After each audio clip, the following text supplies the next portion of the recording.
तो आज दिवाली तिहार है और दिवाली तिहार के सब जन लगाड़ा गाड़ा बधाई और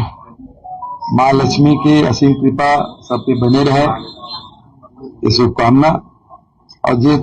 प्रकार से हम 5 साल छत्तीसगढ़ महतारी की सेवा करें और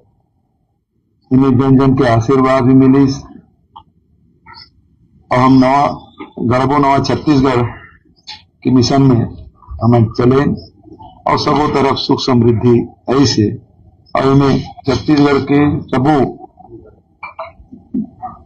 नर नारी महिला पुरुष बच्चा सबके योगदान है। और आज दिवाली के शुभ दिन में माता बहनी मंदिर ये अपेक्षा कर रहा हूं कि ऊपर समृद्धि आए और सक्षम हम देखना चाहते हैं। और ये अवसर में दिवाली के अवसर में